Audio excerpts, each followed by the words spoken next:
Welcome to another edition of The Barking Dead. Welcome, everybody, to another episode of EPL on Class is in session, hitting the books on Pub Sports. This is another exciting edition of the main event on Talking Andy. Class is in session, hitting the books, Pub Sports Radio, Monday, October 17th. Ian Cameron, Conor Mac with you, ready for another week of college football, another interesting slate to break down, and we're doing great numbers with this show. We appreciate everybody that tunes in, watches the live show, watches the archived individual video clips of each game on the Pub Sports Radio channel. It's just great to see that. So we thank all of you for that. Let's get into this week, Connor. We're just going to start with another Wednesday night football game. Georgia State taking on App State here to get things rolling. We've got App State 10.5 point home favorites here. 60 the total in this game. Obviously, App State, we see coming into this year, this was a team that was expected to be one of the best teams in the Sun Belt. But they have had some hiccups this year. There's no question about that. They lose, obviously, the first week against North Carolina. You know, they had a tough loss there. They gave up 63. They lost 63-61. They had a loss to James Madison, who we're finding out is a pretty good football team this year, 32-28. They had a big lead in that game and let it get away. And then the game prior to their bye against Texas State, 19-point favorites. And they end up losing 36-24. It was a rough game for this suddenly struggling defense for App State. And really, when you look at their schedule, they had the upset win against A&M, which is a nice win, but A&M's kind of been disappointing this year. And then they followed that up with, barely surviving Troy with a Hail Mary to win. And they beat the Citadel 49-0. And that's really all there is to it with what they've done. Georgia State got off to a terrible start. They lost their first 3 games, including a loss to Charlotte, as 20-point favorites. And the moment that happened, and then they lost to Coastal Carolina after that. So they started the season 0-4, lost to South Carolina as well, but they bounced back 2 straight wins and covers against Army and Georgia Southern. The defense is still a little bit shaky, but the offense has certainly sprung to life and played a lot better. 72 points in the last 2 games. For this Georgia State offense. The quarterback, Darren Granger, I should say, he's been very, very solid for them. A little bit better passing, but more than anything, using his legs, relying on Jamius Williams running the football. Jamari Thrash has been good lately in the receiving game as well, in the passing attack for Georgia State. So they've definitely started to get things going. And sometimes when you have that real bad loss like they had against Charlotte, and you're able to rebound from it, a lot of times you're undervalued because they drop the power rating when you suffer that kind of brutal loss against Charlotte. And since then, I think Georgia State's been a little bit undervalued. So I'm actually looking at the 10.5 here and taking the points with Georgia State in this game. I think they can hang tough here with an App State team that we know at Boone, North Carolina, and that home field, they can be pretty tough, especially on a weeknight standalone game like this. But I'm telling you what, I think Georgia State's starting to turn a corner. After a rough start, starting to play a little bit better. I'm leaning Panthers here early in the week. What do you say, Connor? Georgia State, App State. Yeah, I agree with you. When they came out 0-4, whatever you said, I knew they were a better football team than that number, and they were going to win some games here. You mentioned Granger just needs to be okay, but the big thing for Georgia State, which I think they'll have some success against App State, is on the ground. Over almost 240 a game. 13th in the country. That got him those games against Army. You mentioned Georgia Southern. Both defenses are very good, and that is Georgia State's problem. But I think this is too many. If you're on the other side, you like App State, you just got to – they haven't been good the last few, but you got to bank on Bryce, Peoples, the whole thing the last few years, them being at home. But if it's over 10, I got to lean the points as well. I think this is a little bit too big and this one. So I grab the points for Georgia State. Maybe look over. At this number. I got to look into a little bit more through the week, but I lean over here right now. I think it could go over the total too. And look, there was some worry that, those weeknight games, sometimes they don't always go over the total. But I remember just a few weeks ago, Georgia State played Coastal on a weeknight game, and that game flew over the total. So I would agree with you there with the total as well. It's got a shot to go over the number. All right, next up, we've got Virginia and Georgia Tech as we move to Thursday night football here in college football. Georgia Tech, 3-point home favorites, 45.5 the total in this game. And yes, that's Georgia Tech favored, something that we have not seen at any point this season. You look at their results so far. Actually, they were favored against Western Carolina, but again, against an FBS team, they have not been favored until this game against Virginia, of course. And look, we've got to suddenly acknowledge that Georgia Tech, since the coaching change and the firing of Jeff Collins, since then they've won 2 in a row outright as underdogs, beating Pitt 26-21 as 21.5-point dogs, and then Duke 23-20 a couple weeks ago as 3.5-point dogs. So it's been solid for this Georgia Tech team. They're off a bye. So is Virginia, but Virginia going into the bye playing very bad football. Tony Elliott looking like he is just not the right man for the job here at Virginia. It's not been good. The defense has been just ripped apart in each of the last 2 losses they suffered to Louisville and Duke. The offense, you know what? I think it's just a bad fit. You've got Brennan Armstrong, this pretty good passing quarterback. They aired it out a ton last year when Robert Anae was the offensive coordinator, and it was a great fit for what Armstrong does best. Now, this year, the problem is they're trying to run the football more. They don't have the O-line that run blocks very well. The O-line isn't as good as it was last year, and the receiving core ain't as good either, but they're trying to force this run game down everybody's throat, and that's not, I think, a good fit with what Brennan Armstrong does. So it's just been a complete mess for Virginia. The defense has been bad. Like I say, I think there's just some chemistry issues with the offense this year with the change in philosophy and the change in scheme, and obviously coach and coordinator are brand new. So I think it's just been a real mess. I'd actually lean to Georgia Tech here. Am I excited to lay a field goal with them for a team that hasn't been favored yet this year against an FBS team? No, but I don't know if I can get there with Virginia. It's a bad football team right now, and at least with Georgia Tech, we've seen some life from them and a little bit of a beacon, if you will, of light following the coaching change. And 2 wins in a row, both outright as underdogs since the firing of Jeff Collins. So hard to step in front of that, especially in a near pick 'em price range like this. What are you thinking about this ACC matchup here, Connor? Yeah, lastly, I forgot to mention on that Georgia State, their last 7 on the road, 7-1 ATS too. Yes, pitching that 10. Good road forgot team. to mention that. Yeah, this is one I'm probably not going to get involved with, like you were talking about. There's just been a problem with Armstrong from last year to slinging it around to nothing. He threw for 30-13, but they got down kind of early against Louisville, and they had to throw it. So I don't know much here with Virginia. They backdoor covered against Syracuse. I don't know what to make of this team, but the other side, I can't lay it with Georgia Tech. Yes, they won a couple games, and what the big key is? What do we get from Sims? The good, the bad. We talk about with some of these quarterbacks, Cunningham, some of these guys, he's very athletic. If he's clean, like he was the other day, 227, 2 scores, he ran for 95, boom, they win that game against Duke. I don't know about in this one, but they've been looking better. But now that they lay 4, I just can't do it. So this is, in the end, I'm probably just going to stay off. I kind of lean Virginia, but I need more. I haven't seen enough. So it's probably a game I'm just going to stay away from here in midweek. All right, we go to the Sun Belt, and this is a great game, actually, in the Sun Belt Thursday night. 2 teams that could definitely in the mix to win the Sun Belt as of right now, Troy and South Alabama. We've got the Jaguars 3-point home favorites in this game, a total of 47, which has come down from 49 across the board. This is real tough to decide between these 2 teams because you've got this Troy team that actually this year Troy is 4-0 against the spread as an underdog. So you talk about a team that's tough to bet against when they're getting points. The 28-10 against Ole Miss, 21.5-point dogs, they cover. 32-28 against App State, 14-point dogs on the road, they cover. Marshall, 16-7, a home win, 3.5-point dogs, they cover. Western Kentucky, they win outright. 34-27 is 5.5-point dogs. They've been great in this role. Not easy to lay points against Troy and a pretty good defense. The offense can be a little bit stagnant at times, but can't argue with the defensive effort. 7 points to Marshall, just 10 allowed to Southern Miss, 14 against Texas State. Offense can be a little sketchy at times. The passing attack is not dynamic. It's not explosive with Gunnar Watson at quarterback. They really have to rely on being balanced, running the football a lot with DK Billingsley.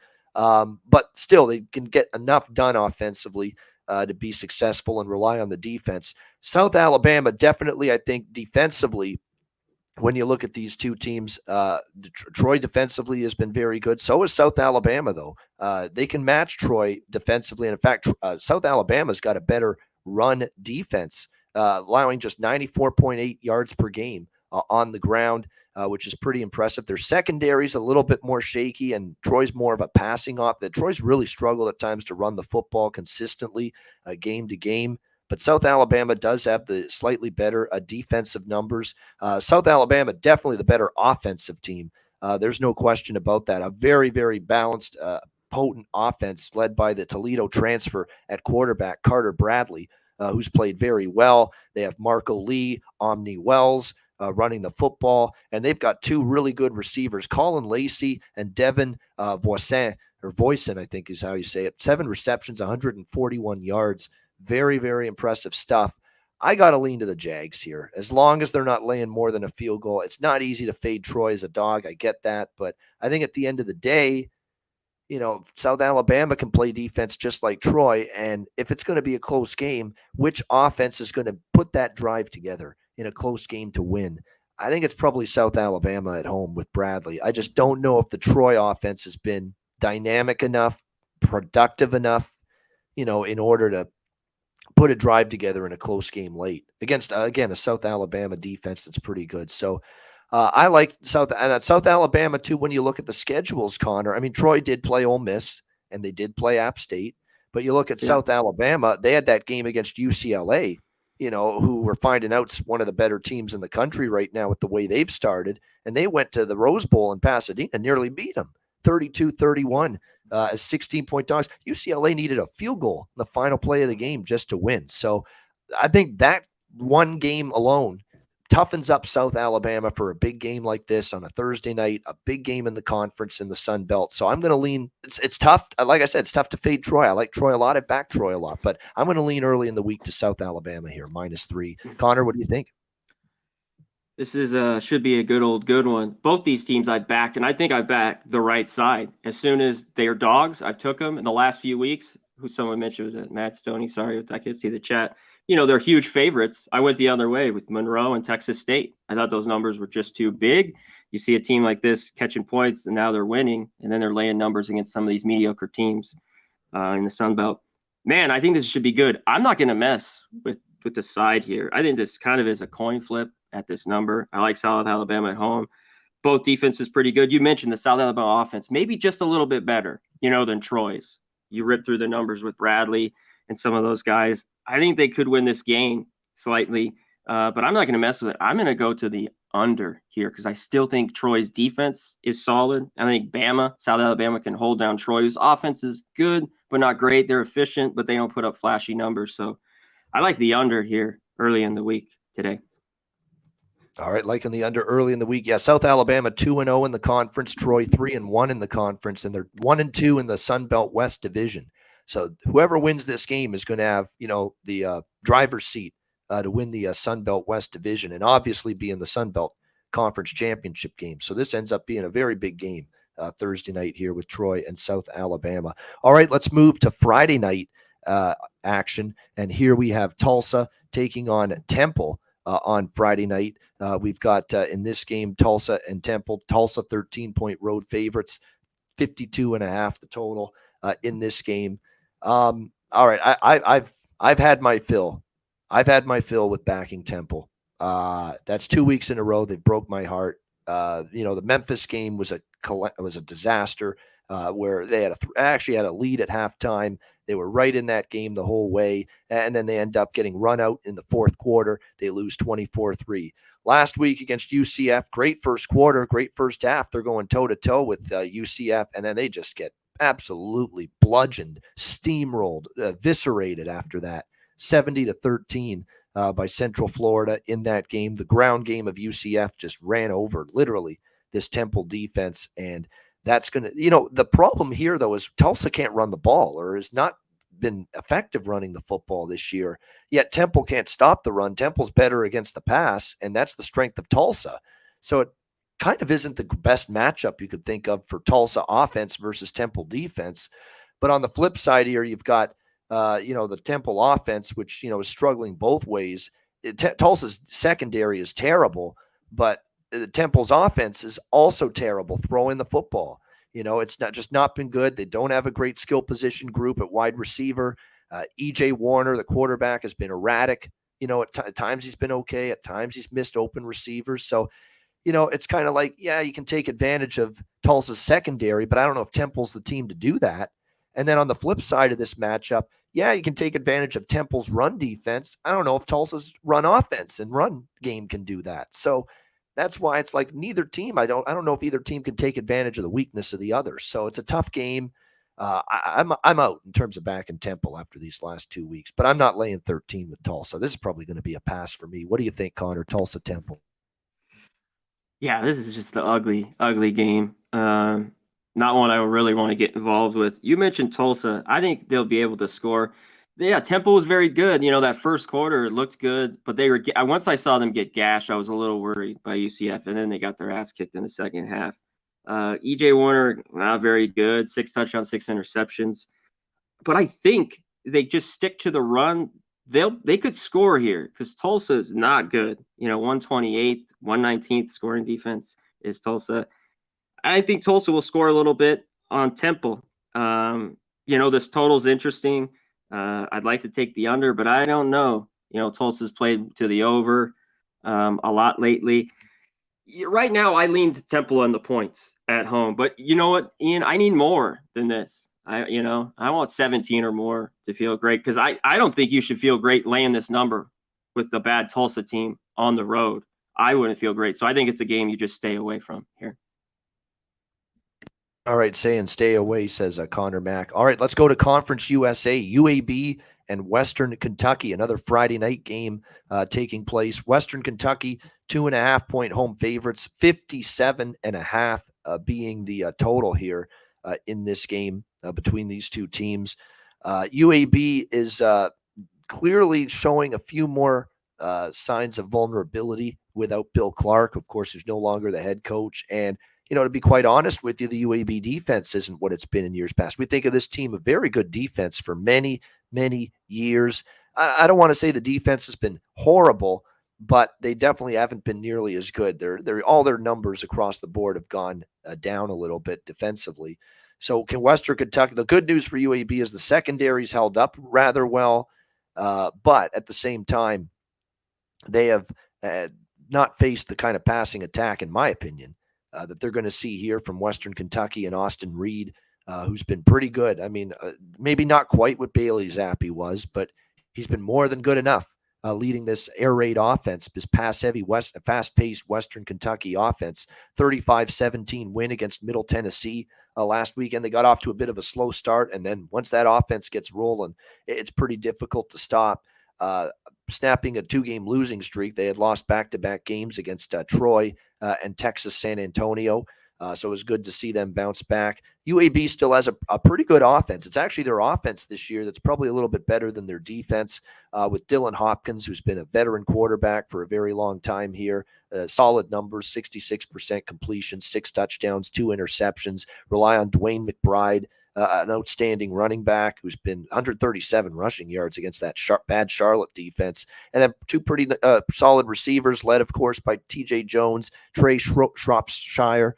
So UAB's got some weapons, good offense. Like I say, I don't know if their defense is as good as it's been in years past. I like the over a little bit here because, again, I think with UAB, we think of them as a defensive team. And when they played these faster-paced, very explosive offenses, we've seen them play some overs this year, like the Rice game, like Middle Tennessee. And I think this game could end up going over the total. I got to be honest, I lean to Western Kentucky here at home a little bit. UAB on the road this year, 10.5-point favorites at Rice. They lost outright, and 6-point favorites at Liberty. They lost outright. So on the road away from Birmingham, it's not been pretty for UAB, and this is one of the better teams they've faced. So I think at less than a field goal, I've got to look at the Western Kentucky side here, laying 2.5. What do you think here, Connor? Yeah, UAB, though, in the past, usually they're laying points. Now they're catching a couple, but I don't know if it's enough. And in years past, they're very good on the road in games like this. But I don't think this is the same UAB team. We talked about on Saturday, the points, that was crazy. with Charlotte, and Charlotte got Well, out. that was And a then they really took care bad Charlotte team hanging around for a Yes, long time against UAB. for that whole first half. Yeah, that was, and then they broke away, but we still got the cover easy in that one because I thought Reynolds could sling it on them a little bit. But they still dominated, especially in the second half, the yards and everything else. I'm kind of impressed by Western Kentucky here at home. Just the offense is efficient. Let's talk about the total. I think the number kind of right there. They haven't, it just seems like a 31-27 type game. I don't know, 30-24, but maybe it does get over. Who knows? Yeah. UAB, you talked about the offense has been a little bit better, and they've been a little bit slipping the last couple of years on defense. So I kind of like Western Kentucky with the short number. I don't know if I bet this one, but that's just my lean here right now. All right, just a lean early in the week to Western Kentucky here in this one. All right, let's turn to Saturday now, and we've got a good one to get things going for our Saturday games. Kansas State and TCU in the Big 12. TCU 3.5-point home favorites, 58.5 the total in this game. What a survival by TCU. It looked like they were going down to defeat against Oklahoma State on Saturday, but a great comeback in the fourth quarter. If you watch that game, and it was a great football game. I mean, we had that game and we had Alabama, Tennessee going at the same time on Saturday. And man, those two games were just phenomenal. Great college football games. That game down the stretch, fourth quarter, and then in overtime. How was Max Duggan just bringing a refuse to lose mentality? I mean, that kid was just incredible. Throwing the ball, great plays, clutch third down conversions, running the football when he had to, taking contact and still pushing forward with his legs when he was running. That kid's got some moxie, Max Duggan, and he's playing great right now for TCU at the quarterback position and really willed his team to come back and beat Oklahoma State 43-40 in overtime. Here's the problem, though, with laying more than a field goal with TCU now. And again, if you had Oklahoma State in that game, you should have covered because most of the week they were 4.5, and they actually closed 5.5, 6. So so you should have cashed regardless of what number you had with Oklahoma State last week, which some people in the chat, apparently in the comments that I saw last week, apparently they can't figure that out. I don't get it, but go ahead. Keep going. Yeah, apparently they don't know what the point spread is in these games that we're talking about. Some of the commenters, but that's another story. Bottom line is Oklahoma State got the money. TCU did not cover, and I don't know if TCU is going to cover here. Think about the last three games that TCU's faced. Oklahoma, big game. Kansas, big game. Oklahoma State, incredible game, down to the wire, overtime. You got to ramp yourself back up again here to play a Kansas State team that's coming in fresh as a daisy, rested off a bye week. They haven't played since they beat Iowa State 2 weeks ago. I understand why the numbers come down. This opened 5.5. It's down to 3.5. I think it's a live road dog here with Kansas State. I like taking points with this team. They've been very good in the underdog role, like they were when they beat Oklahoma 41-34 a few weeks ago. In fact, that was the only time they've been an underdog this year. And Chris Kleiman, the head coach, has picked up right where Bill Snyder left off in terms of catching points as an underdog and the success ATS as an underdog. He's been very good in that role as well, just like his predecessor here at the Little Apple, Bill Snyder, all those years. How good was he in the underdog role? Same thing here with Kansas State. So you got extra time to prepare. Not easy to stop this TCU offense with what they're doing, but at least K-State's got a pretty good defense for the most part, a chance to at least prepare a game plan against TCU and that vaunted offense, extra week to get ready. As long as Adrian Martinez can use his athleticism, throw and make good plays throwing the ball when he has to and make no mistakes, ball security, don't turn it over, Kansas State will give themselves a chance to win this game. Because the one thing about TCU, and we see it every week, they give up points. So that makes it difficult to lay points with TCU. So I like K-State. I understand why they're taking money here early in the week. Conor Mac, what do you think, K-State, TCU? I mean, I agree with it too a little bit, why they're taking money in this one. They should be rested. You mentioned though, TCU, that was just a phenomenal game. And man, it was just horrible to me to see those goddamn field goals. That came early, but it got tied and got over. But yeah, Max Duggan was great. I mean, I still can't go back. I thought he was the guy. There was a quarterback competition. I mean, I still think he's really, really good, and it shows. So I'm glad for him. I think on the other side, you stick to the game plan with Martinez. Don't make him do too much. It can use his legs. use Vaughn, make him roll out, do all those things. If he's clean too, I think this game is very close, and they could even upset him. TCU's just been fun. We've seen a little bit, though, of them kind of being stopped. They didn't once OT got done, but, Oak State did a good job, and they were winning that whole game. We're basically start until the tie, and then lose it in that one. But this should be just a good one. I'm going to wait a little bit all week just to see a little bit. But right now, on this Monday, I like the points, too, with K-State. And we should also mention the recent series history and the success that Kansas State has had. 3-1 straight up, 4-0 against the spread, the last 4 against TCU, dating back to 2018. So K-State's done very well in this recent series history. So definitely leaning dog here. Look, the total's in the 50s because you're going to get a pace war here. TCU goes fast. Kansas State's going to want to slow it down. But you look at Kansas State, their 2 overs were Oklahoma and Texas Tech, who play fast, and they pulled them into a higher scoring game, 75 points and 65 points in those 2 games. So for me, it's still over or pass, especially with this number being in the 50s. I agree. I think so too. I think it could get into that. And I bet, on this total, Ian, I think you'll see it quickly. Like if there's scores right away, it just, that's the over. If there's a little slowness to this, then maybe not, and it stays under in the end. But I think you'll know kind of right away, first quarter. I think there's definitely some truth to that for sure. All right, Duke, Miami. As we continue along here, we got Miami 8-point home favorites, 59 the total. I do have to admit I'm a little bit worried for Duke. I mean, that was the big rivalry, the bell game last week against North Carolina. The victory bell. There we go. The victory bell against North Carolina. Tough loss for Duke. I mean, right in it from start to finish, and North Carolina clips them with a touchdown with 20 seconds to go. To get the victory against Duke. Can they pick themselves up off the mat? I mean, that's a rivalry game. I mean, they want to beat North Carolina and vice versa. Can you pick yourself up off the mat, get back on the beam again, and get ready for this game against Miami? So situationally, it may not be easy for Duke, but I'm not ready to lay 8 with Miami. I know that. No question about that. Not in this spot. Credit to them. They finally had one of their better performances of the year, but they're still a mediocre 3-3 straight up, 2-2 straight up at home, 1-3 against the spread at home this year. I know they beat Virginia Tech 20-14. It still didn't cover. They blew the cover late. Virginia Tech, I think they fell asleep in the fourth quarter, and Virginia Tech finally got some offense and came through the back door in that game. I can't believe it. Yeah, I mean, 20-14. They were a cover. They looked like they were going to get an easy blowout win cover, and then they just fall asleep in the fourth quarter. They're now 0-5 ATS, their last 5 games. They haven't covered a number against an FBS team. Every FBS team they've played, they haven't covered the number, Miami. 0-5 ATS against the FBS. Southern Miss, A&M, Middle Tennessee, North Carolina, Virginia Tech. Didn't cover in any of those games. And the offense is still a work in progress. Not many quarterbacks. I shouldn't say that. There's not a ton of quarterbacks that have disappointed me based on my expectations coming into the year than Tyler Van Dyke.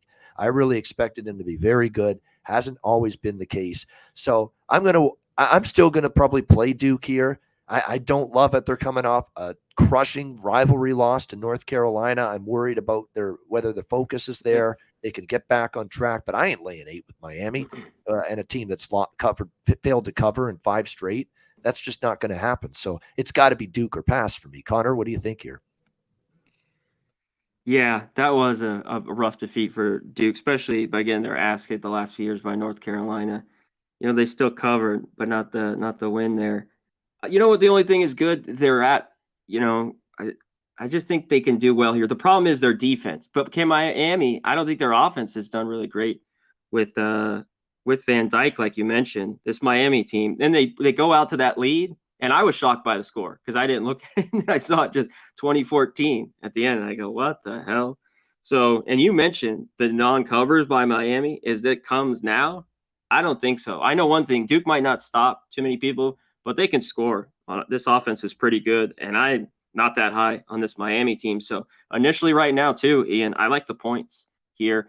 And with that Duke defense, maybe this total gets over. I don't know if it's too high, but I mean, that'd be my lean just here today.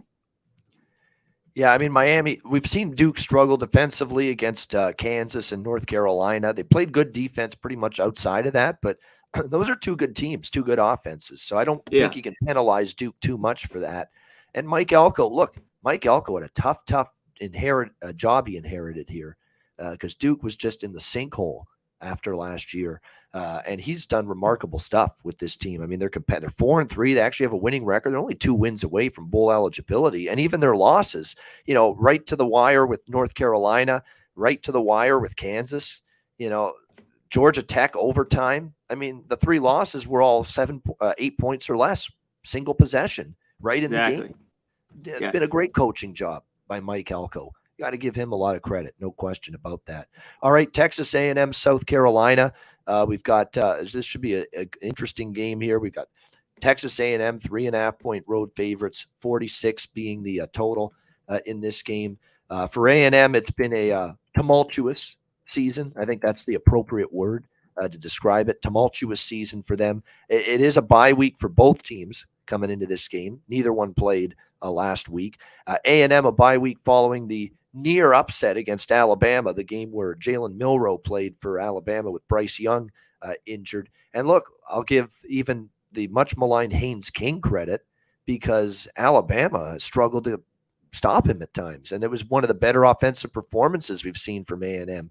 But then we turned around and we saw Alabama get absolutely ripped by an electrifying Tennessee offense in the loss to the Volunteers on Saturday. So, maybe there's some issues with Alabama. Certainly their pass defense. I mean, I can't believe how bad the secondary was against Tennessee. And even against A&M a couple weeks ago, Haynes King made some plays in the passing game. So I want to badly take South Carolina here, but at the same time, I don't love what I'm seeing from their offense either. Rattler continues to be not great. They're winning in spite of him. 5 touchdowns, 8 interceptions. That is a horrible number to only have 8 interceptions in just 6 games for Spencer Rattler. The completion rate's not bad, but just making bad decisions. I like Marshawn Lloyd running the football for South Carolina and Antoine Wells Jr., good receiver, but Rattler's just got to avoid the mistakes. And it was the same shit he did in Oklahoma. He just makes bad decisions. He doesn't read the coverage properly. And he just makes poor decisions and poor throws. That's what he does too often. So, and the one thing about A&M is on their best day, they still have a pretty good defense. Now, can they get back to it? Because Mississippi State shredded them. They struggled with Alabama. Before that, they were playing okay on the defensive side of the ball. I'd probably lean under in this game, Conor Mac, at 47, 46.5. I think it's probably going to be a lower scoring game, in my opinion. So I lean under. I would only take South Carolina here as a home dog, but I am worried about Rattler against this defense. That does concern me that it's mistakes, and even if the A&M offense struggles a bit, those mistakes could be costly in a price range where South Carolina's got to come close to winning the game if they're going to cover. That being said, if I have to get involved in this game sidewise, South Carolina or nothing, I'm not laying more than a field goal with this rather disappointing Texas A&M team on the road. What do you think here, Connor? Yeah, the big key is this Texas A&M defense is really good, and that's what keeps them in this game. But when they have that offense, until I see it start to click at all, there's no way you lay points like this with the team on the road. I just won't. So this is the game, and these are 2 teams I have not wanted to bet on really at all this year, to tell you the truth. They just haven't been at the top of my list from week to week, and I'm not too enthused at this one. I'd look to the points, but when I do that with South Carolina, it's Rattler and all those mistakes he ripped through. He doesn't look like he's changed. He looks like he's almost gotten worse. I can't back a guy like that, even though he's catching the 3.5 here. And yeah, with that A&M defense, this should be tight, but I lean under. I think it'll get there. I'm going to look at it a little more. Yeah, that's it in this one. This one's kind of an ugly one. By the way, with both teams off a bye week, you have to consider this point: the coaching matchup. Who do you trust with the extra time to better have their team ready to go? Jimbo, I like Jimbo as a recruiting guy in terms of how he recruits, but adjustments and preparation, I think there's a little bit lacking there at times. So I'd give Shane Beamer the edge there. I think that's a good young coach. I think he's already got this team, on the upward. Like, again, a bad situation when he took it. I got to give Beamer a little edge there, coaching wise. Who's going to have their team better ready for a game like this? I think Beamer will. Beamer doesn't have the better talent. No, of course he doesn't. A&M's got the better roster, higher recruits, all that shit. We know that. But who's going to have their team ready to go? I think Beamer. So that's another factor I think that gives South Carolina. They always win one at home too, real quick, Ian. Like one game like this might be it for South Carolina every year. Yeah. No doubt. All right, Big Ten, Iowa, Ohio State. We've got Ohio State 29-point home favorites, 49 the total in this game. I probably don't bet this game when it's all said and done. I mean, I don't know if Iowa's offense is going to move the football against Ohio State here in the shoe. I'd be very surprised if they have a ton of success. We just saw them score 6 and do nothing against Illinois. It's a bye week. Again, both teams off a bye week. I do want to caution you, though, coming into this game that Ohio State has a huge game at Penn State after this. So do they have the focus for 60 minutes of football here against Iowa? That ends up being the question coming into this game. And again, we saw Iowa at home against Michigan. They lose 27-14 in that one.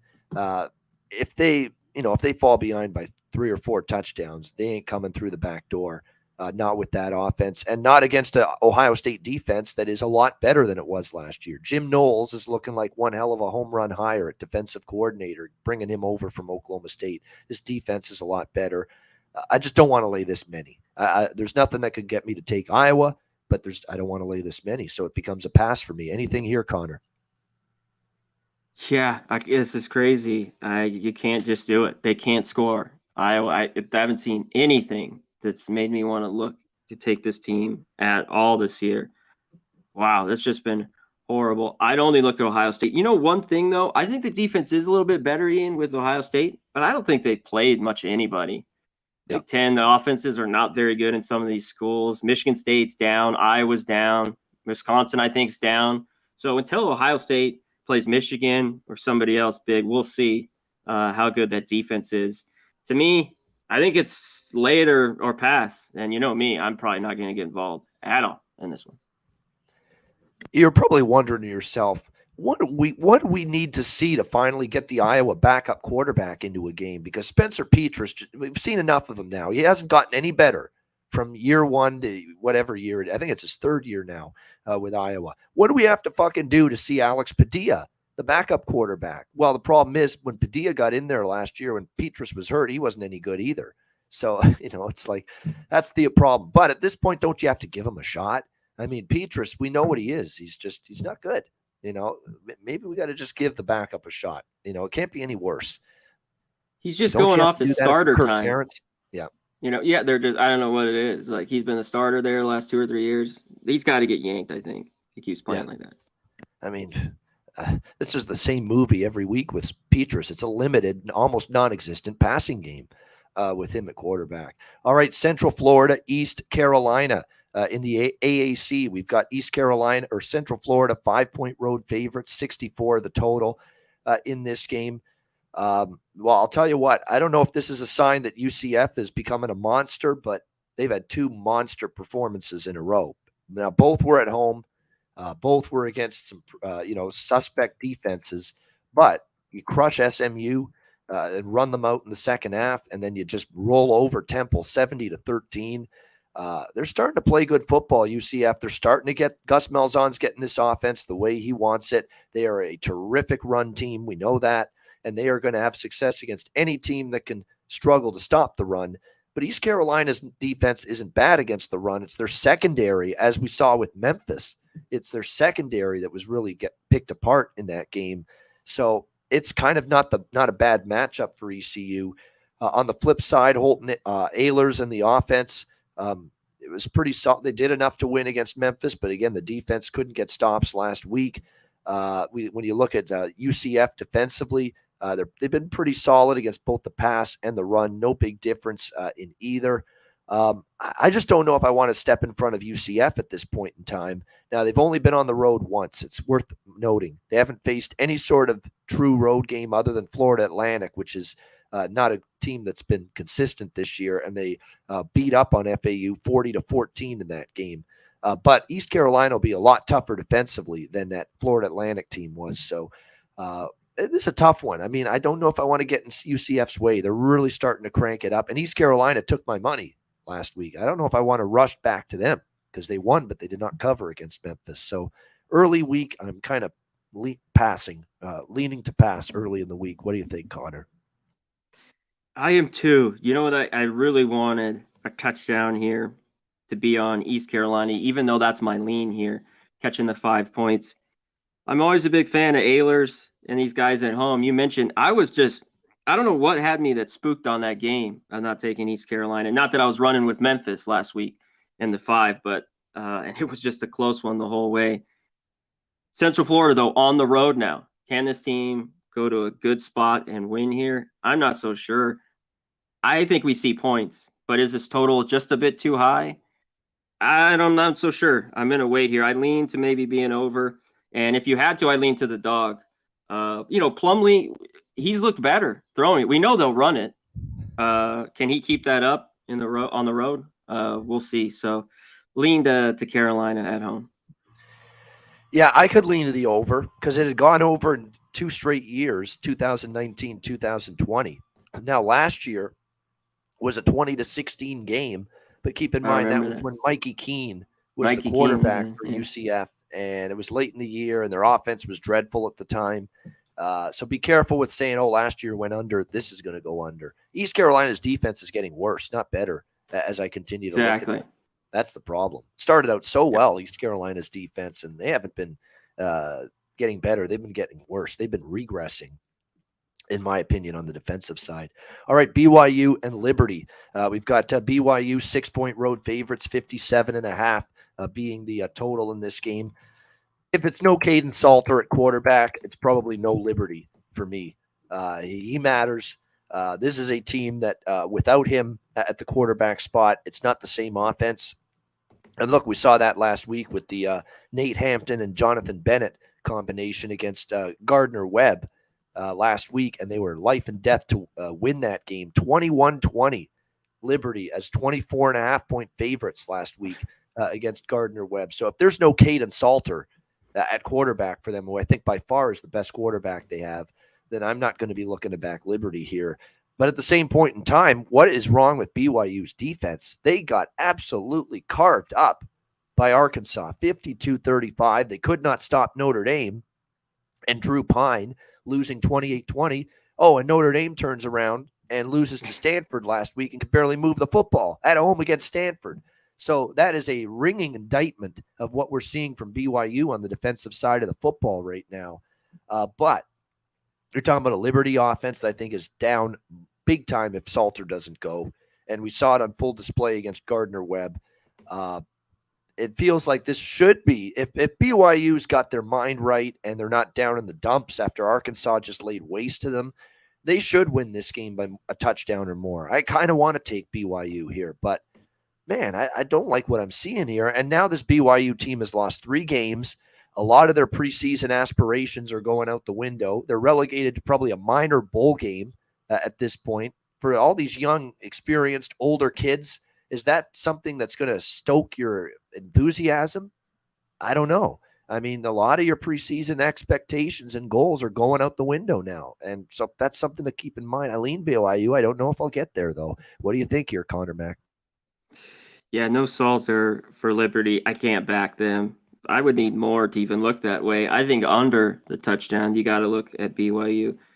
This is where they should take care of business. I was worried that defense, we talked about all the holes. We talked about Arkansas a little bit. BYU scored on them, but I didn't know if it was that high scoring, 52-35, but I thought there'd be a ton of points, and they got beat up. But this should be a bounce back, I think, for them. They have to do – this is the week where you get back to Oklahoma drills on defense. You start getting – after you get shredded like that. So I think they'll be a little bit better. So under the touchdown, I got to look here with BYU as well. Yeah, I think if BYU is focused or has any enthusiasm for this football game whatsoever, even after a disheartening loss to Arkansas, they should win this game by margin. And they should really own in the trenches on both sides of the football. We'll see if they can do that. Yeah, it's Jonathan Bennett, by the way, someone asking in the chat. That's the quarterback that played for Liberty. He has been with Liberty for 4 years. No, I think you're thinking, Jerry Bohannon. He used to be with Baylor. He's with South Florida.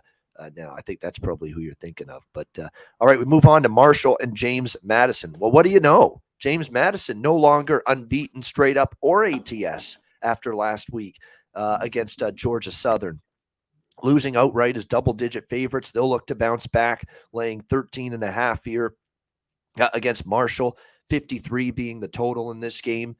So obviously I was going to back James Madison until they lost. They finally did last week against Georgia Southern, 45-38.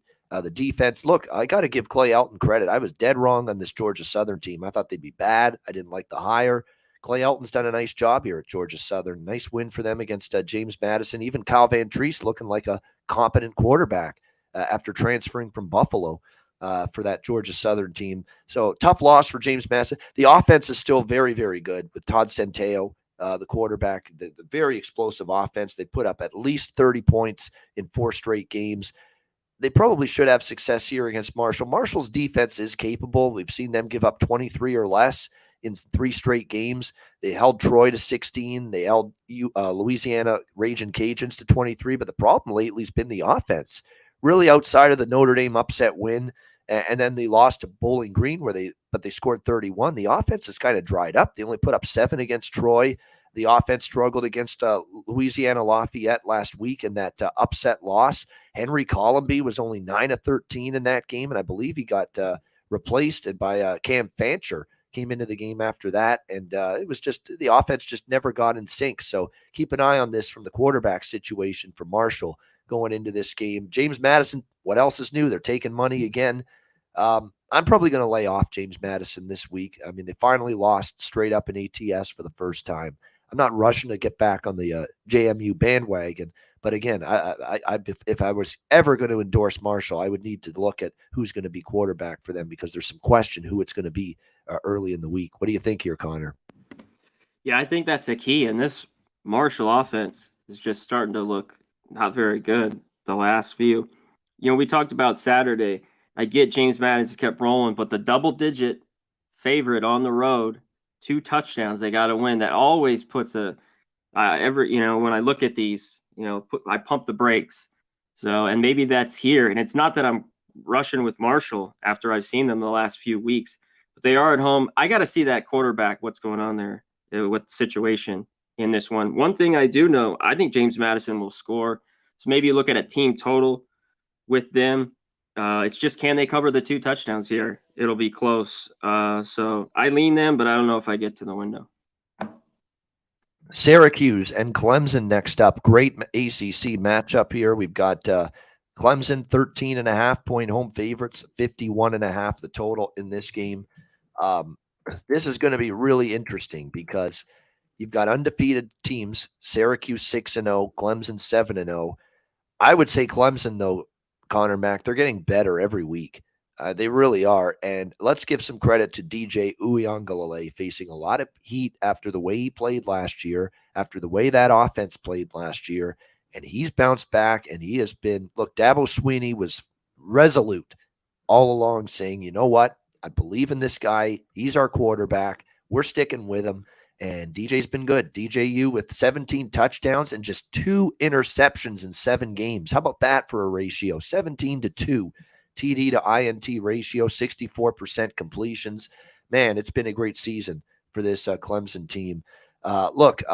Syracuse, unbelievable job by Dino Babers, Robert and the entire coaching staff. What they've done with this group, it's been spectacular. 6-0, and look, some decent wins. Purdue at home, Louisville at home, NC State at home. But again, NC State, and that was an impressive win. But at the same time, there was no Devin Leary. He had a limited passing game for NC State. Jack Chambers just wasn't good. There's a reason why they didn't throw the ball a lot with Chambers against Florida State when he came into the game. It's just not a great passing game with Chambers at quarterback. I think this defense has certainly played great. 9-0, 20, 29 is the most points they've given up in a game this year against a pretty good Purdue team. But as much as I like the way that defense has played, man, is it going to be put to the test here by Clemson, because they haven't seen anything like Clemson yet, this Syracuse team. Let's see how they handle it. Let's see how their offense does against Clemson's defense, which, at times in the secondary they've been burned, which can Syracuse take advantage of it? Syracuse is still, they want to run the football. Garrett Schrader, the quarterback, Tucker, the running back. They still want to run the football more than throw it, but there's no question they couldn't throw the football a lick last year, Syracuse. They at least can throw it a little bit this year, but, they still want to be run first, and that's obviously the strength of Clemson's defense is stopping the run. You can actually have some success against Clemson's secondary. We've seen them give up big plays to Wake and some of their other games. They got beaten in the secondary a little bit. It's a young secondary. Could Syracuse exploit that with that passing game, which is better, but I still don't know if we can put Schrader in that Syracuse passing attack in that, wow, that's a really great passing game category. I don't think we can. I'd be gun shy to take the points with Syracuse. Part of me thinks this is a wake-up call, and they're just going to run into a team that's just too good here. So, tough game. I'm fascinated to watch it, though, because we're really going to find out what Syracuse and this 6-0 start was just good, and you were at home a lot. You played some good but not great teams. Now you're going on the road. You're facing one of the best teams in the country. We're going to find out a lot about Syracuse here in this one. What do you think, Conor Mac? Yeah, we're going to find out. I thought once they got the win going here. You know what, though? Syracuse has had kind of Clemson's number. But usually those games were in the Carrier Dome at home. Even when they had bad teams, they played Clemson really tough sometimes. So I need a little bit more than 2 touchdowns to look Syracuse's way. Like you mentioned, Clemson's just looked better and better each week. And one thing is, where I want to back them is here at home. They've just been really, really good. They haven't lost in 5 or 6 years. But I want to lay 2 touchdowns. I don't know if I'm rushing with that because I think Syracuse, like you mentioned, is defense pretty good. I think Schrader's kind of good enough just to get by, keep them in this game, and it could be tight. So maybe this is a watch type game, a live bet. I won't get involved pregame, but should be a good one. I lean kind of under. I wish this total was a little higher, and I really be on this under. But that's just my lean here.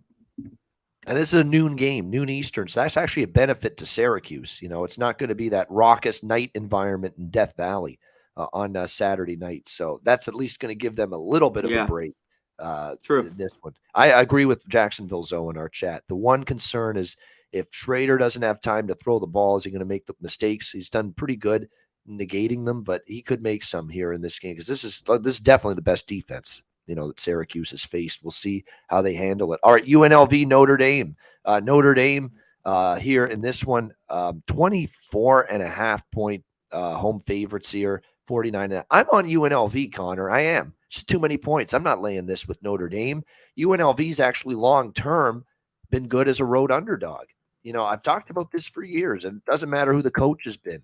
Go back to Bobby Hauck when he was coaching this team. Go back all the years that they've had different coaches, and Sanford, go on Mike Sanford, all the different coaches they've had, UNLV football these. Road underdog role was usually pretty good to them. Now, it wasn't against San Jose State. They lost 40-7. They lost 42-7 to Air Force. I mean, just dreadful. So could they get run out here? Yes, but I mean, Notre Dame in this price range is, especially at home, we've seen it over and over again. We saw it just last week against Stanford. When they're laying 17 or more at home, that is a no-go for me. I am not laying those points with Notre Dame at home. What happened to that offense that was so good against BYU? You can't even push Stanford's bad defense off the line of scrimmage. You needed a 4th and 1 early in that game. What happened, though, real quick, Ian? What happened? Their defense, Stanford just got good? That defense was horrible for 5 weeks. Yeah, come on. Yeah, there's no, that's a good point, Jacksonville. So, they scored 28 against BYU, but you only scored 14 at home against Stanford. Are they going to score enough points here to cover a number like this? I don't know. So I have to look at, am I rushing to bet a team that's looked god-awful in 2 weeks in a row like UNLV? No, but I have to at this number. This is a number play for me. It's just too many points here, and hopefully UNLV can get some offense going because and their defense has fallen apart, and obviously they dearly miss Brumfield because Cam Friel and his 8 for 10, 108 yards passing ain't it for this team at quarterback. So I've still got to lean UNLV. What do you see, C-Mac? I do too. I'm going to wait a little bit. You got to have Brumfield in because I think they can get a few scores. The only thing that has me pause is the last couple weeks, the defense that looked pretty good, just gashed. San Jose State, Air Force, just right from the start, just got their ass whipped. So that could be trouble. early on, but I think this is a ton. You mentioned Ian. I talk about it all the time. Yeah, Notre Dame laying more, up 20 or more, whatever. No way, especially at home. They never seem to cover. So I got to take the points here as well. But I'm going to watch Brumfield. He's day to day, so hopefully he's in. All right, we're going to go to UCLA and Oregon. What a delectable Pac-12 matchup this will be. Oregon 6-point home favorites. The total in this one 70.5, and I ain't betting it under with these two offenses right now. Say what you will about Bo Nix, was bad against Georgia. You throw that game out the window, and ever since that game against Georgia, he's been just the whole offense has been incredible for Oregon. 70, 41 against BYU, 44 against Washington State, 45 against Stanford, 49 against Arizona. It has some bad defenses in the mix, but you still got to give them credit. No advantage either way situationally. Both teams off a bye. Both teams with extra time to prepare to get ready for this game. I think it's a back and forth game. It's a shootout. You've got two offenses rolling right now. You've got obviously DTR, Charbonnet, Bobo for the UCLA offense. They're all playing great. Oregon's offense as well. Like I said, Bo Nix will give him his due. He's playing the best he's ever played right now the last several weeks, no question. Running the ball, throwing the ball, avoiding mistakes, relying on Noah Whittington, nice running back as well for this Oregon team. A solid receiving core as well, led by Chase Cota as well. I mean, we got weapons galore both sides. You're going to have pace from UCLA. I lean UCLA, honestly, on the road. I'm convinced now. UCLA's shown me enough, beating Utah, beating Washington. Granted, both were at home. This is going to be in Eugene. They're on the road now, finally, for one of these big games. But in a back-and-forth affair, it feels like taking points seems like the right way to go. So I lean UCLA here, getting a healthy 6 points. What do you think, Connor? Yes, the big key, what you just mentioned there, is on the road. They've just been kind of fat and happy, got all these wins, Washington, Utah. Now they hit the road. And one spot where Oregon, and it's cost me, Washington State got that late cover in that game, but they've been very good at home here, especially the last year or so. Hey, when Bo Nix plays good, I'll give him his credit. This guy, we're not going to bash him. When he's doing well, and he's doing well. I think this goes back and forth as well. I don't think Oregon can stop Robinson. So I got to lean. I don't know if it gets over. I think it does. I definitely don't want the under. I kind of lean the points as well. I just don't love this first time going on the road spot, in a long time. It's been like, a month for UCLA, undefeated. This seems like when they go down. But do I lose by a field goal type game, or do they lose by 10? So that's or more. So that's what's really I'm looking at in this one. So no play here right now. Lean the points, though. All right, lean in UCLA. Texas, Oklahoma State now, Big 12 action. We've got Texas 6-point road favorites, 64 the total in this one. Texas taking money. This opened 3.5. It's up to 6 in this game. I guess the one thing that would concern me for Oklahoma State is, like I said, that's a terrible loss for them against TCU. Not terrible because you lost in terms of you lost to a very good team. Terrible in the fashion you lost. You had that game in control. You led most of the way. You let it get away fourth quarter, and then you lose in overtime. That is tough. So can Oklahoma State rebound back home in Stillwater and get the job done here against Texas? And look, Texas life and death against Iowa State. And we were worried about that spot, right? You play Oklahoma the week before, you destroy them 49-0. You've got Oklahoma State on deck for this game, and in between you've got a mediocre Iowa State team, and it took everything in your power just to get out of there with the win, 24-21. So we talked about how that was not a good spot for Texas, and it came through against Iowa State last week. That was a tough loss for Oklahoma State, but we still did get the money with them, because they still covered, even though they lost in overtime. And here we go again with Mike Gundy as a dog. And now it's up to 6. I'm seeing signs it might even go up to 6.5 here in this game. I'm leaning to the points again with Oklahoma State. I'm always interested in Mike Gundy teams catching points as long as they're not, totally, crestfallen, if you will, by that loss. And when you look at recent head-to-head meetings, Oklahoma State's covered 3 of the last 4. I mean, look at these games. Oklahoma State's done very well head-to-head against Texas. The only Texas victories in the last 1, 2, 3, 4, 5, 6, 7 meetings were a 6-point win and a 7-point win in overtime.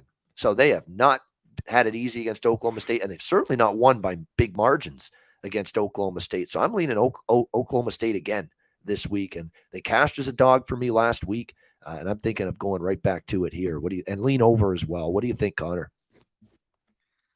Yeah, I like Oklahoma State. I like that, maybe initially there's Texas money, but I was going through that last night, the rivalry of these little teams, and you just hit on it. No real blowouts here. Man, that is a rough loss for Oklahoma State winning that whole game. But if you start to get 6.5 or even touches 7, I'm high on Texas, but they've lapsed here. That game last week, the Texas Tech game, and I think they got the playmakers to score on Texas here, especially on offense. Defense, Texas will score on them. We know that. So, but still, in the end, I got to roll with Gundy. I got to take the points, and I'll wait. If I can get a 7, I'd really like it here with Oak State. Yeah, and Oklahoma State's not bad against the run. They're better against the run on defense. It's the secondary that's really been picked apart. You worry about that with Quinn Ewers back. He could really pick apart that secondary. But against the run, they've been better, Oklahoma State, and that's big against Bijan Robinson, obviously, for Texas in this game. All right, Mississippi State, Alabama. Alabama, huge favorites here in this one, 20.5-point home favorites, 62 the total in this game. Obviously, Mississippi State was having a pretty good season. Really good start. Mike Leach, Will Rogers, the quarterback, until last week against Kentucky. They lose 27-17. And really, that score was flattering. They got really outplayed by Kentucky. They minus 254 total yards, Mississippi State to Kentucky in that game. Will Levis was pretty solid. And more than anything, they couldn't stop the ground game. Chris Rodriguez Jr. went nuts running the football against Mississippi State, 196 rushing yards in that game. Alabama, 52-49 loss against Tennessee. Very interesting quote from Saban. You would think Saban, he doesn't like losing. Alabama rarely loses. They were shocking how bad they were on defense. They picked apart in the secondary. And that does concern you when you're facing a pass-heavy offense like Mississippi State and Will Rogers. But Nick Saban had a good quote. He wasn't as angry as I would have thought. He's kind of relaxed, saying, hey, we just didn't play well. We still have a lot of our goals ahead of us. The West Division. Remember, that was a non-division loss.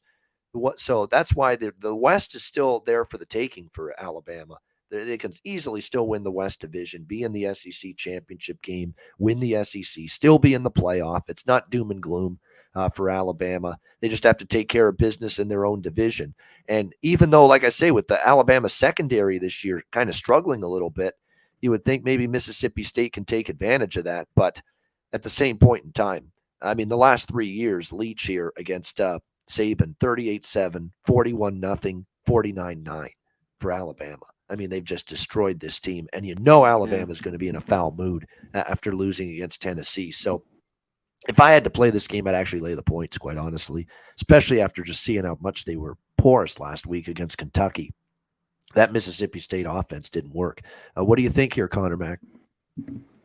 I agree. I think this is like a good spot for Alabama, back to a first half here. I think Saban will have the defense better play. One thing, Mississippi State, phenomenal at home, taking care of business. Those road games, after seeing that first one, that's why I just love Kentucky. Once Levis was in, I was all in them and even the under in that game. But I think Bama bounces back. You mentioned the secondary get picked apart a little bit. Can they take advantage of that? Can Rogers really take advantage? But one thing, Bama's been so solid at home. Off the loss, now come back home, like you mentioned, and Leach just destroyed. You ran the scores right there. It has not been kind to them.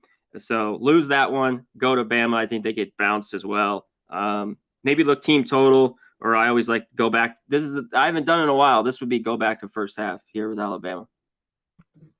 I know they didn't cover against A&M the last home game, but again, no Bryce Young that day. Bryce Young will be here, and Bryce Young looked fine. Forget about any concerns coming off the injury. He looked great. He was great, even though they lost against Tennessee. Wasn't his fault. Defense couldn't stop a nosebleed. Bryce Young played great, in my opinion, against Tennessee last week. What a great football game that was, by the way.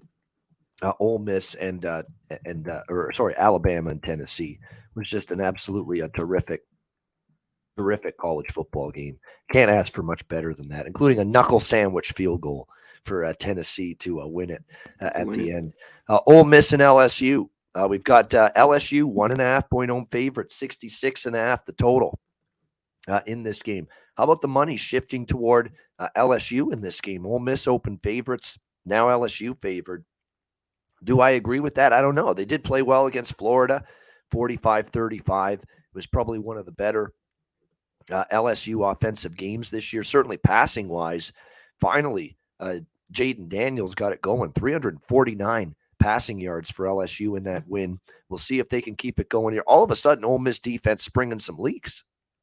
The last 3 weeks, really, Tulsa puts 27 on the board. Vanderbilt puts 28 on the board. And a bad Auburn offense, 34 points. They were moving that football against Ole Miss. I was shocked, too. Couldn't believe it, how much struggles and problems this Ole Miss defense, which started the season playing pretty well, how much they had issues with Auburn last week in that game. So kind of has me thinking we might see a shootout here and look over the total, but I don't know. I still am pumping the brakes on laying points with LSU. I know it's in Baton Rouge at home, but again, it's a day game in Baton Rouge, not a night game. So that takes away some of the advantage for LSU. I'm not ready to lay points with LSU as a favorite just yet. I still, coming into this season, had Ole Miss as the better team, and I still lean to Ole Miss here in this one now that they're a dog. What do you think here, C-Mac? Yeah, this is one these are games like this. I don't think there's much value either side. There's problems right now. You mentioned Ole Miss defensively. You went through. I was shocked Auburn was able to move it so easily on them. I thought they could handle them defensively. Big win for LSU. Daniels looks really, really good. There was a ton of points early in that Florida game. Yeah, it's not at night. But I just think this is not a great spot here for Ole Miss. Not that I'm rushing with LSU, but, just by a point and a half, I lean the Tigers here at home. All right, lean into LSU. We got Kansas and Baylor now, Big 12. Baylor, 8-point home favorites, 60 the total in this game. So kind of coming back down to earth a little bit, Kansas. It had to happen probably, you would think, at some point. They've now lost 2 in a row. TCU and Oklahoma just ripped apart that Kansas defense last week. Dylan Gabriel ended up playing 52-42. If you got Kansas late when they were 10-10.5, man, big last touchdown there for Kansas to at least get you a push or a win. So very good to see that if you had Kansas late. I would look over the total. This ain't the same Baylor defense. Like I probably still lean Kansas, but I don't know. I think after the last couple of weeks, I may pump the brakes on taking Kansas, but I certainly won't lay 8 with Baylor's defense. You look at Baylor again.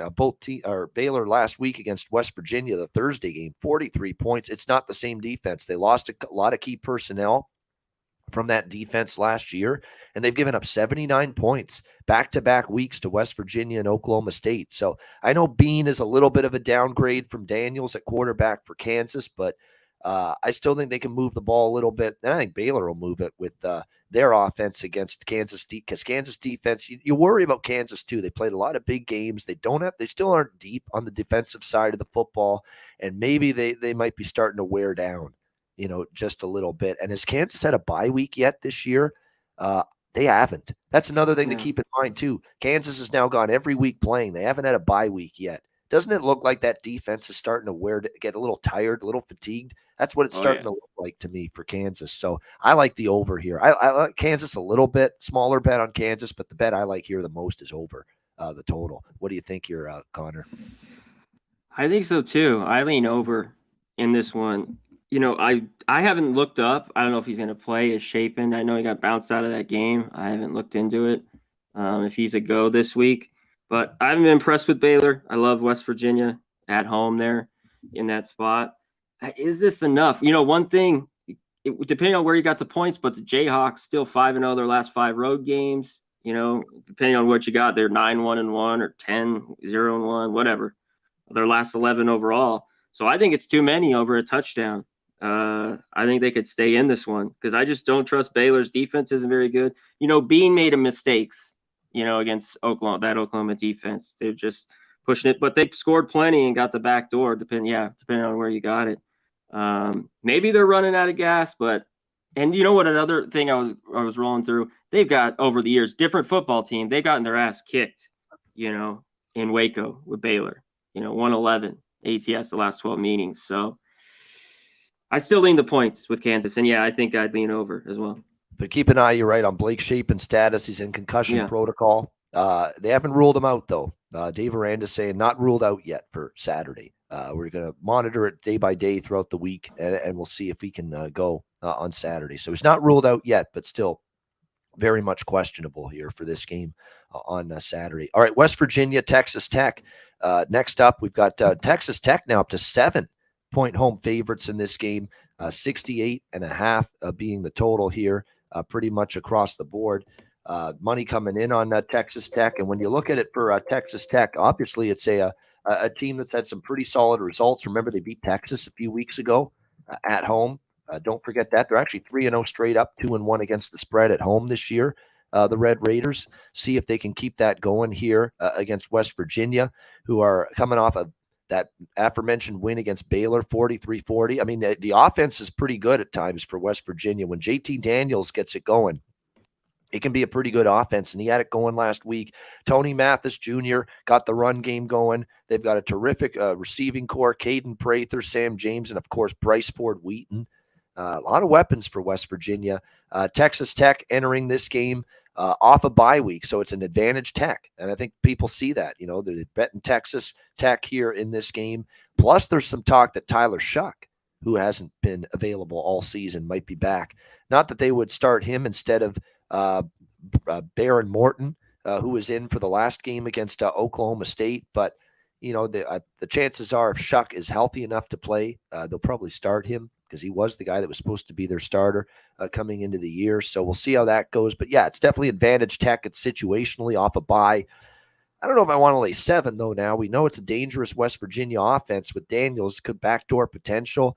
Kind of like the wash, rinse, repeat as far as the total goes. Difficult to bet these Big 12 teams and Big 12 games under with just how good these offenses are. We got 2 more pretty good offenses. Tech has gone over in 3 straight games. West Virginia, the over is cashed in 4 of their last 6 games. So it's tough to bet this under. High number, but I'm not looking to bet it under. I'll say that. What do you think, C-Mac? Yeah, I'm not rushing either. As much as, that last game with Baylor, I thought they'd score, but they gave up just as many. That was back and forth the whole way. Yeah, Daniels has been good here. I like the buy, but you just mentioned 7. I think's too much. I like Tech at home, but you kind of mentioned there at the end, it smells like backdoor at the end here. This is one I'm probably just going to stay off. If I was catching a little more, I'd look West Virginia. The total's a little bit high, but this sounds like a shootout here for sure. So I'm not rushing for the under at all. All right, Cincinnati, SMU, AAC. We've got Cincy 3-point road favorite, 61 the total in this game. As long as it doesn't get above 3, and I see there is some money coming in right now on Cincinnati, I would lean into the Bearcats on the road here. When it comes to SMU, I'm not enamored with what I've seen from this team in their big games. Their toughest games. Maryland, they lose. TCU, they lose. UCF, they get blown out. They hang on for dear life against Navy. What a nice little backdoor cover that was for yours truly with Navy plus 12.5 last Friday night against SMU, right down the field and in the end zone. So we'll take it. That game went over the total as well. Cincinnati with a bye week too, extra time to prepare for this game. And I think they'll be ready to go. I think they're still the much better defensive team. I know Cincinnati lost Sauce Gardner, key pieces from the secondary from last year, but their defensive numbers still are much superior, both against the run, against the pass, compared to SMU. I think that's the difference in this game. And Ben Bryant's good enough at quarterback here for them to get the job done on the road. So 3 or less, I like Cincy. Connor, what do you think? I do too. I don't trust this SMU football team. I just think the market doesn't know what to do with them. All these high hopes. We mentioned it last week in the Navy game. And, they won that and they still got backdoor there at the end. Depending on where the number, you already had it. If you had, 13.5, you grabbed it early in the week with Navy. But I think Cincinnati's better. They've had a little trouble defensively this year, you mentioned. with those guys leaving, and they haven't been, covered some numbers. But man, this low, I might be running into a trap, but I don't think so. I just think they have the better football team, and they can get out of there with a, 3 to 10 point win for Cincy. So I like them as well. All right. Next up here, as we continue along, we've got 6 games left. Memphis and Tulane. Next up here, AAC matchup. Tulane 7-point home favorites, 56.5 the total in this one. I believe that Memphis, they didn't win against East Carolina. They lost in overtime, but they did cover the number in defeat. I think that snapped, if I'm not mistaken, a 7-game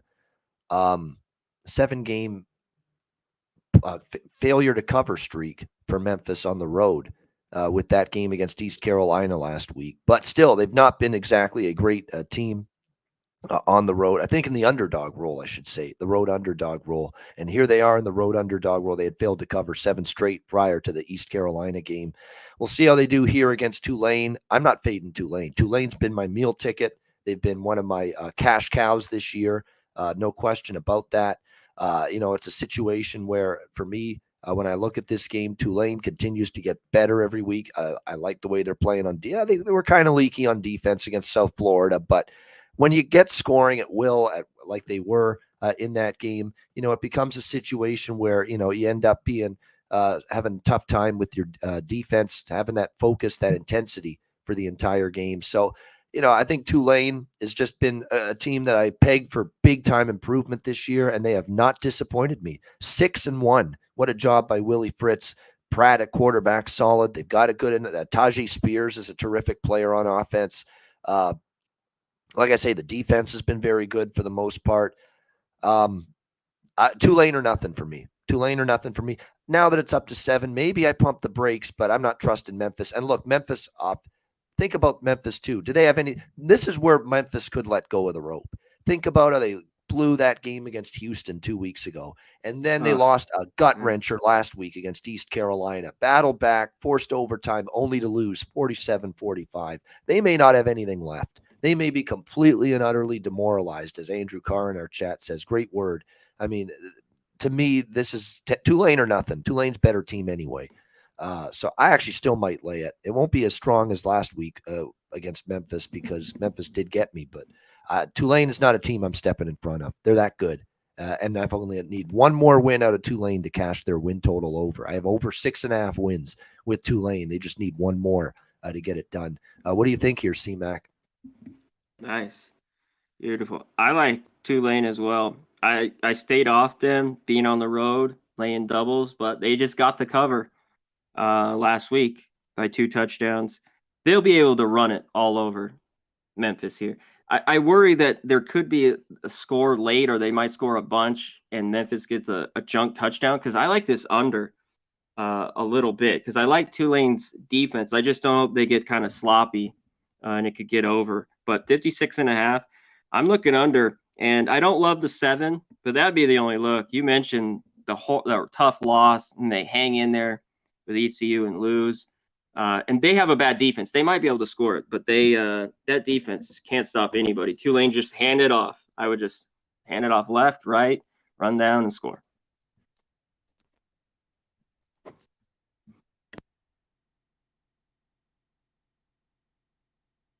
You're on mute.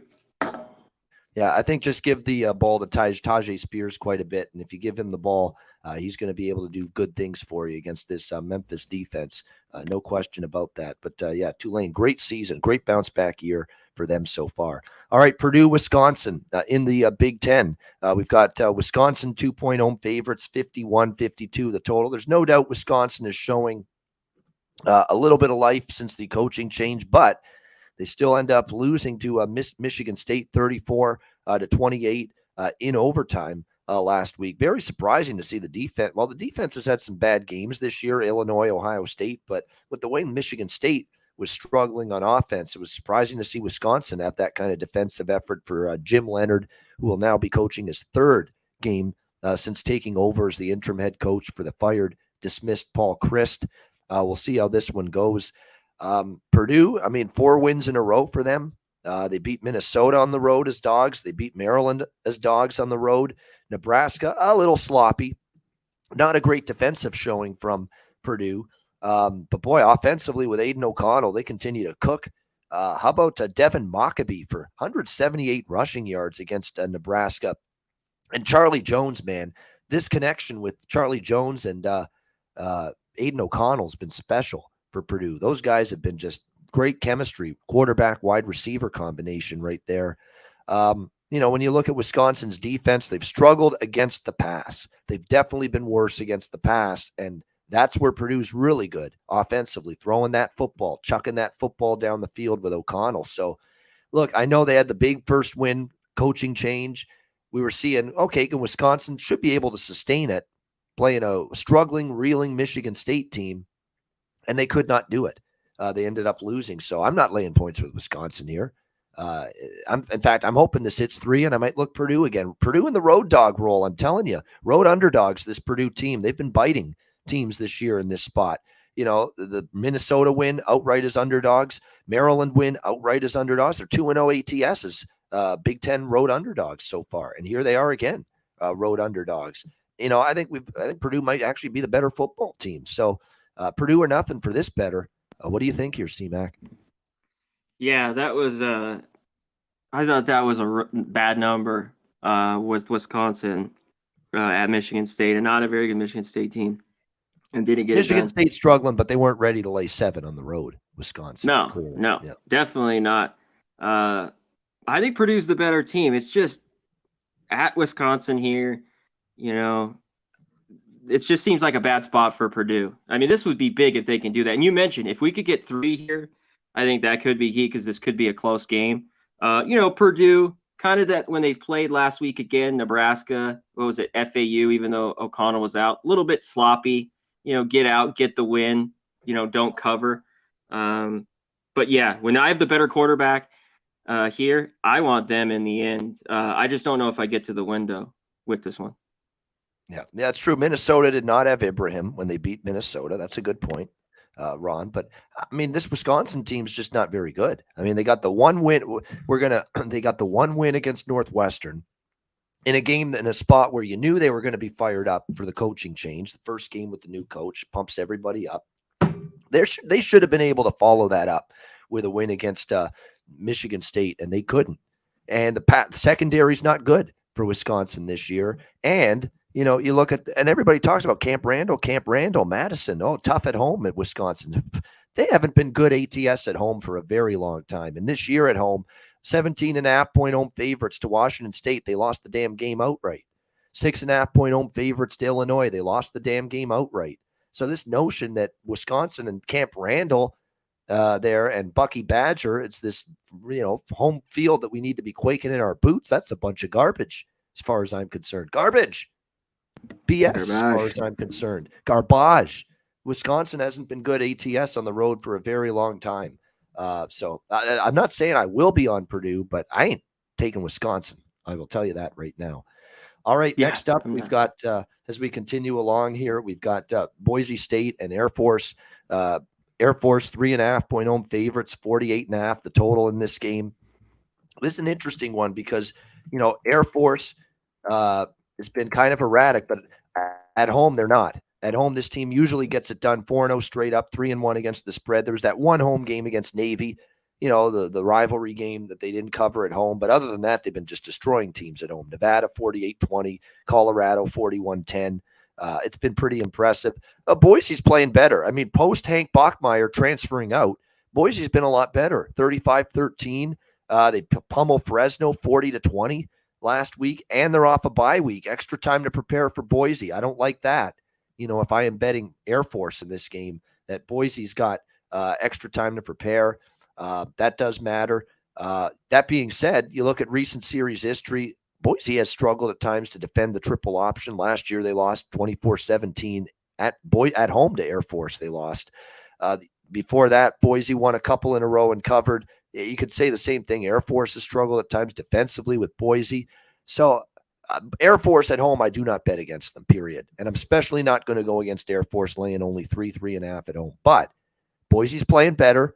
Boise definitely looks better since Bachmeier left and since Dirk Cutter took over as the offensive coordinator, and Talon Green is a much better option at quarterback, and they're off a bye, extra time to prepare. I won't be betting on against Air Force, but I don't know with the factors that seem to favor Boise that I just mentioned that I'll be betting on Air Force either. So I might end up passing and just hope Air Force wins because, look, I'm sitting on over 8.5 wins with them, and it's going to be tight. It's going to be close. What do you think here, Connor? Boise, Air Force. Yeah, this is tough here. I think Air Force gets it done, but maybe the number's just a little bit too big. We'll see the hype of Boise. Are they really better? You mentioned all the changes, quarterback, offensive coordinator, all that stuff, and now going out on the road. I kind of lean Air Force. I think the machine stays good here. But what about them defensively? I know UNLV only scored 7 points, but that defense has been spotty. If Boise's offense is better, and it's not too slow, because we know Air Force games, they'll run it, goes under. But if Boise can score on them, maybe this gets over. I'm going to wait on this game. I'm going to look at it a little bit more. I lean Air Force a little bit, and I'm going to look at the total a little more. I think there is value to the over. It's only 48. Yeah. Air Force at home kind of trends over, other than the Navy game, but both teams are running. Clock is churning in that game. Other than that, 68 points with their home game against Nevada, 51 with the home game against Colorado, 65 with the home game against North. And look at Boise since the quarterback change and the offensive coordinator change, 35 and 40 points. Both games go over against San Diego State and Fresno. So I'm leaning over right there with you here at 48. With this game, no question. All right, Minnesota, Penn State, Big Ten. We've got Penn State 4-point home favorites, 44.5 the total in this one. We don't know if Tanner Morgan's going to be good to go. He got banged up last game. PJ Fleck saying not so sure we're going to see Tanner Morgan here at quarterback. Unsure. He said he still hasn't been ruled out for this game against Penn State, but we'll see if he's able to play in this one. Penn State off the loss against Michigan. Just terrible run defense that I saw. Blake Corum just all of a sudden went nuts against Penn State's run defense in the second half.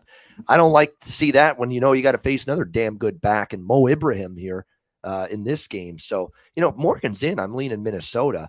But again, let's see if he's in. Even if he's not in, I mean, we've seen this with Penn State. It's a nice start. They have that one loss, and then the season comes off the rails.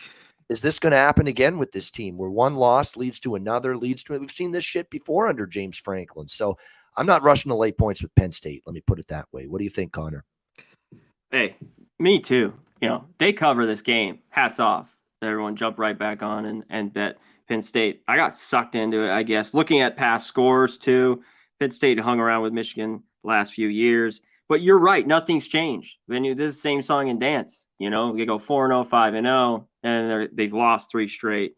And they kind of look like frauds. But Minnesota, that was rough by them. I liked Illinois the whole way there, and that game just stayed under the 40.5, which was nuts. I don't think there's much of how much difference. I mean, Morgan's been there a long time, but he had thrown for about 50 yards. I mean, Illinois, great defense, but he had not looked good. Then he gets knocked out. I don't think he's going to come back, but we will see there. Abraham should have success. This is one I'm just going to probably stay off. If I were to, I'd maybe look Minnesota in this one, but I'm probably going to pass.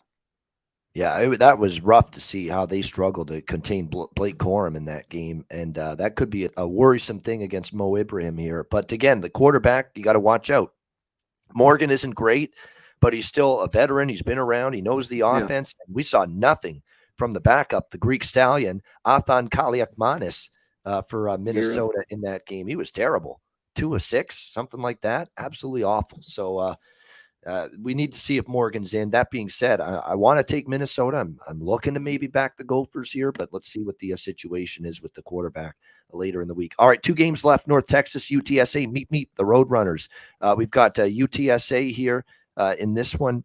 It's good rivalry. Remember, North Texas beat UTSA last year. UTSA 10-point home favorite, 69.5 the total. I like points here in this game. North Texas it can be a pretty good offense. And we saw that last week against Louisiana Tech with Austin Aune at quarterback. We know UTSA has not had the same good defense this year, so I would lean to the over here, but I wouldn't be looking to step in front of UTSA in this game. They lost to North Texas last year. It was their only conference loss. And you look at North Texas on the road this year, they had the UTEP win, but they also got trounced by Memphis, and they also got trounced by UNLV, both on the road, North Texas. And I think UTSA, this is a meaningful spot where, hey, this is the one team that got us last year. We want to get them back. And the one thing I'll say about UTSA as well, the defense last couple weeks has been a little bit better. Pretty damn good Western Kentucky offense. I thought they played well, and then they shut down FIU. So it would be favorite or nothing for me. Either I lay the points or I pass, and I might look at a small over bet here, although that is a very high total. What do you think here, Connor? It is, but I think it's warranted. Let's look at the side here. Home team 8-0 against the number the last 8 years. North Texas has, you mentioned it. Their defense not good, but they could score a little bit with Austin Annie. Here we go. I just going through it when I was looking at these last night. 120, this is North Texas, 122 total defense, 123 pass defense, 105 run defense, 118 scoring. UTSA, 107 total, 100 pass, boom, over 70 here. I don't need to go anymore. 96 rush defense, blah, blah, blah, over. I agree. I mean, high total, but a lot of these high totals have been going over, by the way. If you look at Arizona, Washington, that total was in this very same range, low 70s. And what did that game have? Flew way over the total. I was worried about that. I didn't bet it. Yeah, it went over. Still went over. So make sure you keep an eye. A lot of the high totals are still going over the total. All right, Pittsburgh, Louisville, final game for our Hitting the Books show this week. We've got Louisville 1 point home favorites here, 55 the total in this game. This is a game where you just got two teams that are just kind of up and down, all over the place. 1 week they look great, 1 week they don't. You do have both teams off a bye week, both teams off wins as well. Louisville beat Virginia 34-17 in a game that the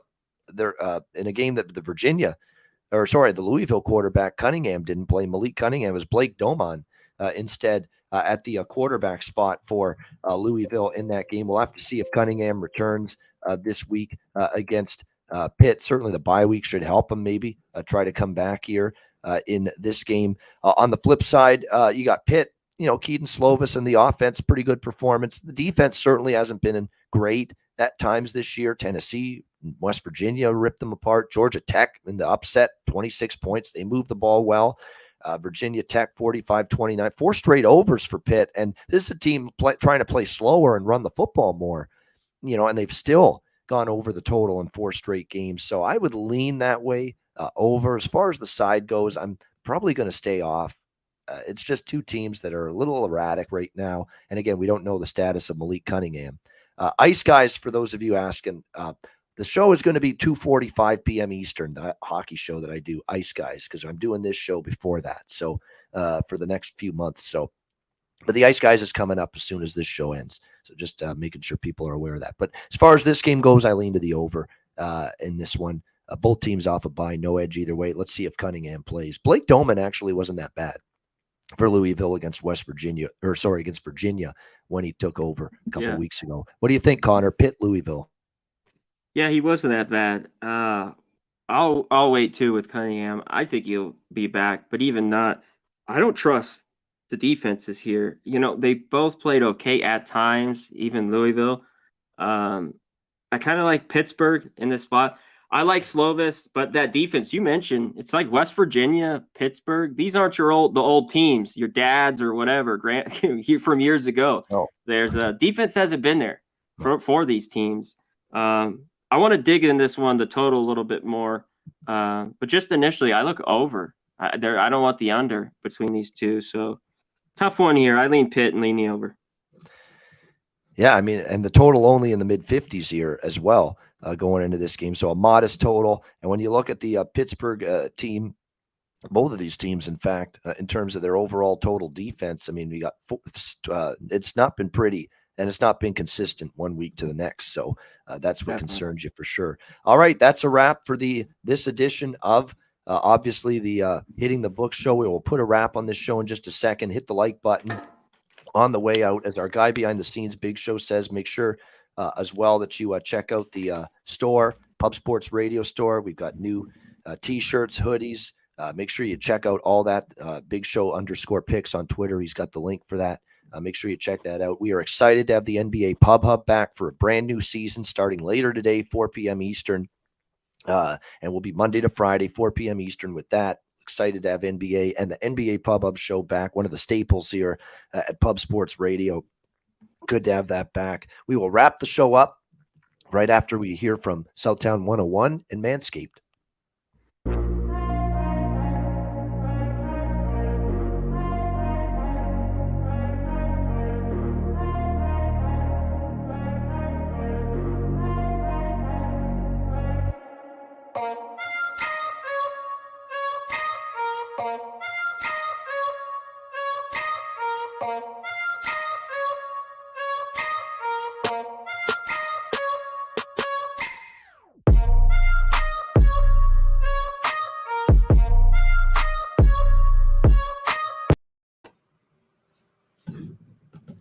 All right, Southtown 101. When you're in San Antonio, Texas, stop in for great food, drinks, live music, DJs, karaoke, and Manscaped, promo code PubSports. Make sure you check that out. Another great show. We appreciate everybody tuning in. Hit the like button on the way out. Conor Mac, final thoughts before we say goodbye. Yeah, shout out to the chat. As always, you guys are the best. You guys make the show. Ross Pitt, sorry we don't hit you up. Different shows I can hit the chat more crazy, but we're just rolling through the games. But Ron Crawford, Rem Most, with Sizzo in here, my guy Sharpie, everyone, Matt Stoney, everybody. If I missed you, sorry. I love you. Thanks for joining us. Catch the videos, and you know the rest. Go to Prize Picks, put the hundo, match you. Go to SeatGeek, Pub Sports, all of our shit. Support it. You know, Bet Online, MyBookie. If you need a book, go there. Get Pub Sports. And give us a follow. There we go. Boom. There we go. It's right on the screen. MyBookie, promo code PubSports. Bingo, 100% bango. deposit match. Check that out for sure. Definitely. All right. I'll be back for Pub Up later. Great show for Conor Mac. I'm Ian Cameron. Have a great week. Enjoy the games and good luck. And we will be back next Saturday, 10 a.m. College football Pub Up. Me, Connor, Big Ragu, DJ Big Boss, the entire crew. Join us for that right here on Pub Sports Radio. What up, cappers, gamblers, punters, hustlers, My name's Dabby Cabin. This is the first ever NCAA. Hey, everyone.